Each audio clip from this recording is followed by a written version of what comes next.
to abortion. Pero rape-related abortion. Sabi ng pinsan, ito yung Philippine Safe Abortion Advocacy Network at Gender Rights Incorporated. Isang Filipina woman at girl raped every 75 minutes. About 1 in every 8 Filipino women who resorts to abortion is a rape survivor. 70 women induce abortion every hour. Complications from unsafe abortion is one of the 5 leading causes of maternal death and a leading cause of hospitalization in the Philippines. 2012 alone, 610,000 Filipino women induced abortion. Over 100,000 women were hospitalized and 1,000 women died due to unsafe abortion complications. Since there is no access to safe abortion in the country, at least 3 women die every day from unsafe abortion complications. Ito po ang aking katanungan. Bilang presidente, at kung ika'y papalarin maging presidente ng Pilipinas, do you think, Senator Bongbong, is it time to enact a law on abortion that would allow pregnant rape victims the choice of legal and safe abortion? Yes, I think for very severe cases, like you say, the majority of cases are rape victims, and I think that if it can be shown that they were raped and it was not consensual sex and that got them pregnant, then they should have the choice to abort or not. The other is incest, perhaps. If the mother, who is usually quite young, is not capable of has mental deficiencies, or is just not capable emotionally or mentally capable to take care of a child, to have a child. Maybe those are the cases where we can say that abortion might be justified. But still, for me, the bottom line is, when it comes to the subject of abortion, it is a woman's decision, because it is her body. Meron din mga unusual cases ng nare-rape, pero they keep the child and they raise them as their own. Again, they must be given that choice. And the women, I think, well, all the women in my life, always, when we talk about this subject, when we talk about abortion, say, it's my body. I should decide. And I subscribe to that notion, and I think that's correct. But so that we do not go and get stuck in the moral issues of playing God, etc., or when life begins, all of those debates that have been happening around the world coming to abortion. To avoid all of that, we can make it very distinct and say rape victims, victims of incest. If the mother's life, health is in danger, if they take the pregnancy to full term, maybe that will be another possibility. But beyond that, I don't think we need to do more than that when it comes Senator to abortion. Bongbong, this is totally against the position of the Catholic Church. Tayo'y 80% or more Catholics in this country, at ang sinasabi ng ating relihiyon ay walang conditions. Abortion is not allowed. It is killing an innocent human being inside the womb of a mother. What do you say to that argument? Well, I cannot argue theology. All I argue is what the statistics that you have given me. 60,000 people, 60,000 are hospitalized. Is that the figure? Yeah. Because of botched abortions. How many women die? Every day. That's more what I'm. And that's a more important consideration to you than, religion. If you're a public administrator, that should be the concern. Is this death rate so high? And we can do in one fell swoop, maybe we can avoid a large percentage of that. We should do it. Kasi maraming mga kwento. Halimbawa, I read a story about a woman na merong dwarfism, na hindi kaya mga anak. Meron naman isang doktor na pinaaral yung kanyang nagpaaral sa kanya. She was raped. There are incestuous rapes. So, kasi ang inaalaw dito sa Pilipinas ay yung tinatawag na therapeutic abortion. Na halimbawa, ang mga doktor ay nariyan at if you are choosing between the life of the mother to save the mother, Yes, you know, you are allowed to do it. Yun ang That's aking right. pagkakaunawa. That's right. So, in cases, in severe cases, katulad nung sa mga minention ko, you are okay with abortion. Almost certainly, because we want to save the lives of people. We want to save the lives of women. And that's what, in effect, we will be doing if we allow these critical cases to avail of that therapeutic abortion that you mentioned. Again, as a public administrator and as a public servant, what you are looking to is to avoid all of these tragedies. Every single one of these statistics that you have read is a tragedy in itself. It affects the woman involved, it affects the entire family, generally it affects the community, it affects them for the rest of their lives. Senator Bongbong, walang batas dito sa Pilipinas na naglalaman ng iyong mga sinasabi. As President, would you initiate a law that clarifies your position on abortion? Well, if the Congress will pass a law, and that is the will of the people, and the majority of the Congress as representing the general populace, if it is their will that we have that, then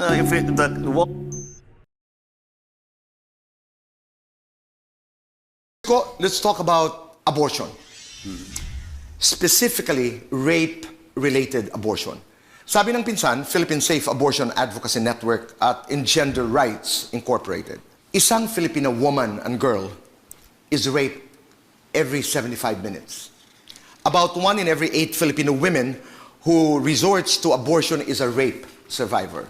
70 women induce abortion every hour.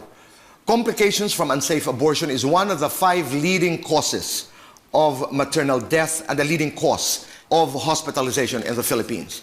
2012 alone, 610,000 Filipino women induced abortion. Over 100,000 women were hospitalized and 1,000 women died due to unsafe abortion complications. Dahil wala nga tayong access to safe abortion in the country, at least, Mayor ISKO, 3 women die every day from unsafe abortion complications. You're applying to be president of this country.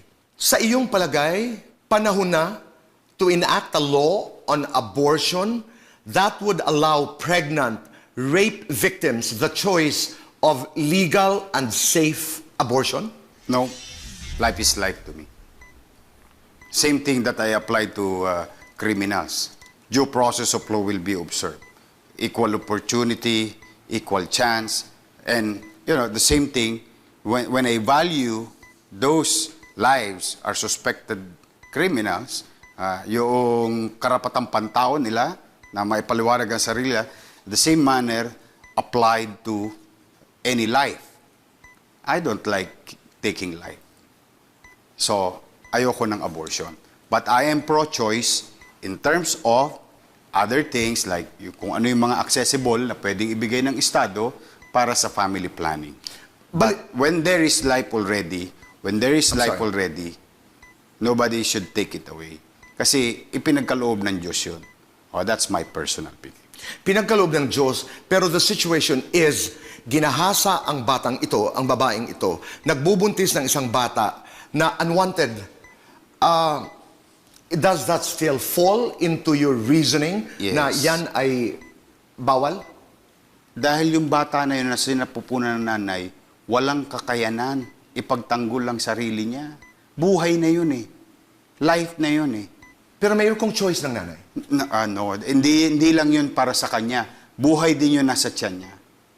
There is a life inside the womb. Life is life. Only God can take it away, not human being. Dadagdagan ko pa ito ng certain points. Tatay ang nakabuntis sa anak. O di kaya there was a story about a doctor na nabuntis ng nagpaaral sa kanya, ang kanyang guardian. Kahit sa mga pagkakataong ganito. Hindi maganda ang social status, hindi maganda ang social impression, for whatever impression o naman ang sasabihin ng ibang tao. It may had a bad effect sa society, sa katatayuan ng ina o ng bata. But life is life. bawat buhay mahalaga. Ang buhay ng mahirap, buhay ng middle class, buhay ng mayaman, pare-pareho ang mahalaga. The same manner, yung walang kamalay-malay na bata sa sinapupunan ng ina, paano man siya na-conceive? In a bad way or in a good way? Life is life. Mayor, paano naman yung karapatan ng merong malay na ina That's na ayaw niyang magkaanak? Tama naman yon. Pero di ba, yun yung buhay natin. Hindi ko ginusto maging basurero. Hindi ko ginusto kumain ng tira ng tao. Ba't yun ang pinagkaloob sa akin ng tadhana? Ipinilit kong magsigasig. Ipinilit kong ibangon ng sarili ko. Pinilit kong pagbutihin ng sarili ko ng makilala ko ng lipunan, ng maayos na tao. Meron akong kalungkutan sa buhay ng mga nagdaan. Pero hindi ako pwede mamuhay na lamang sa mga nagdaan para sa aking kinabukasan. Life must go on. We must face these challenges. We must. And that's where the church, the state, the family come in. Mayor, but support. That's a different story. Yeah. Oo. Yeah, I mean, I'm just saying that, naghirap, nung ako'y naghirap, we made certain choices. Yeah. But in a situation where, halimbawa, ang tatay ng iyong ipinagbubuntis ay ang sarili mong ama. Napakasaklap. At hindi mo maatim na magkaroon ng anak sa iyong ama. Wala ka bang choice bilang babae, bilang tao? Tito Boy, masaklap yun. Naaawa ko sa ganung sitwasyon. Pero, hindi ako Diyos para kumuha ng buhay ng tao. Diyos ang nagbigay ng buhay. Diyos lamang ang pwedeng kumuha nito. But you're aware, Mayor, that there's such a thing as therapeutic abortion dito sa Pilipinas. Has nothing to do If there is therapeutic abortion that are existing, that let's have a therapeutic way of dealing and helping the mother with the unwanted children. Di ba? Mayroon namang isang way. There is always two sides of the coin. It's hard, Tito Boy. Don't get me wrong. Mahirap na katatayuan yun ng isang ina na nangyari sa kanya yung ganoon. Pero, we must go on. We must fight. We must help as a state and as a family. Okay. Ang sinasabi ko lamang sa therapeutic abortion ay isang pagkakataon kung saan pinipili ang buhay ng ina. I think medically, hindi rin ako sigurado dito, in a situation where endangered ang buhay ng ina. That I don't know. I think that's medical, no? That's all. But this, as a matter of rule, as a matter of principle, life is life. Every life must be saved. Ito'y may kinalaman sa iyong religion. May kinalaman sa iyong faith. Takot ako kay Jesus. Mayor, I'll go to abortion. Rape-related abortion. Sabi ng pinsan, Philippine Safe Abortion Advocacy Network at Engender Rights Incorporated. Ito po yung mga data na ating nakuha. A Filipino woman or girl is raped every 75 minutes. About 1 in every 8 Filipino women who resorts to abortion is a rape survivor. 70 women induce abortion every hour. Complications from unsafe abortion is one of the 5 leading causes of maternal death and leading cause of hospitalization in our country.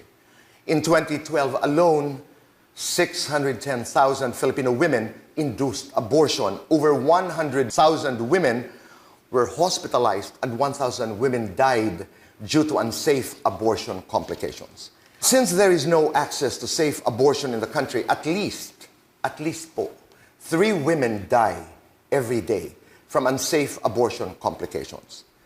And based on statistics, the number of induced abortions increases proportionately with the increasing Philippine population, which means that the number will keep increasing as if we don't act on it. Kasi nga, nagfa-fluctuate yung numbers. My question is it time to enact a law on abortion that would allow pregnant rape victims the choice of legal and safe abortion? Ako, alam mo, I will be very honest with you, Boy. This is a topic that I'm very conflicted about. Because of the data that you have mentioned. I was a member of an NGO na talagang tinutulak yung pag-decriminalize, at least pag-decriminalize ng abortion, para na iiwasan yung unsafe na mga ginagawa. Pero the reason why I'm so conflicted about it, kasi ako, my faith teaches me na bawal talaga yung magpatay. Ang ina-allow lang sa atin, boy, na parang yung legal abortion kung endangered yung life ng mother. Kung endangered yung life ng mother ay ina-allow in very rare instances. And I think that should continue. Pero having said that, kontra ako sa abortion. Pero sa akin, bukas akong pag-usapan yung decriminalization ng abortion. I would like to listen to more people about it. I've listened to so much already. Pero it is something that we should, mahirap yung balancing act eh. Kasi pag nakita natin yung ipinaglalaban ng mga sumusulong sa decriminalization ng abortion, meron naman silang dahilan. Kasi pagbawal kasi nagiging underground siya eh. And pag naging underground siya, mas unsafe. Di ba mas unsafe kasi dahil hindi mo pinapayag, marami nagre-resort sa mga practices na hindi talaga siya medically safe. So sa akin, while I'm open to discussing decriminalizing abortion, if you ask me now if I am for or against it, I'm against abortion. Okay, pero may nasabi ka kanina na in certain instances, VP, na pag nasa danger ang buhay ng nanay, It is allowed. It is allowed. Can you expound on it? Pag nasa danger kasi yung buhay ng nanay, ang practice talaga, boy, ang pinakauna, sinasave talaga yung nanay. And I think that should continue. But doesn't that go against what the church says? Dahil ang church walang buts at walang ifs eh. Ang simbahan sinasabi, abortion, hindi. Pero sa akin Because kasi, you mentioned faith, VP. Kaya nga sinasabi ko na contentious siya eh.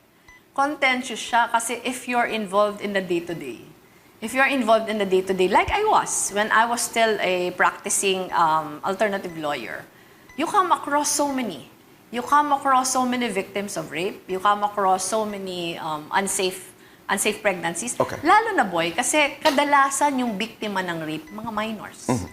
And talagang pag minor nagbuntis ay talagang laging questionable yung safety nung nagbubuntis. Dahil ang katawan ng minor ay hindi pang nanay pa.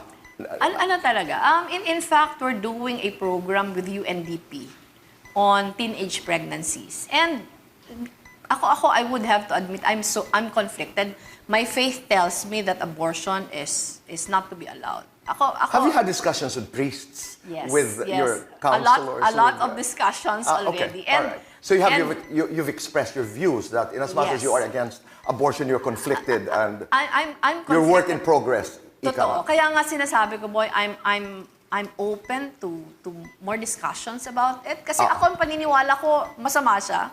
Pero yung realities kasi, and the lessons from other countries also, kaya ako, I know of a lot of friends from the NGO community who are really pushing for decriminalization of abortion. Meron nga mga kwento, isang doktor na nagbuntis dahil nirape siya nang nagpaaral sa kanya. May isang babae na may dwarfism, nabuntis because unsafe din ang kanyang abortion. Maraming mga kwentong ganun. At saka kung babalikan natin yung statistika na may kinalaman sa mga bansa na dati, mga Katoliko, I mean the Catholic countries, Brazil, kung taga saan ang ating Santo Papa, at marami pang mga bayan ay bukas na.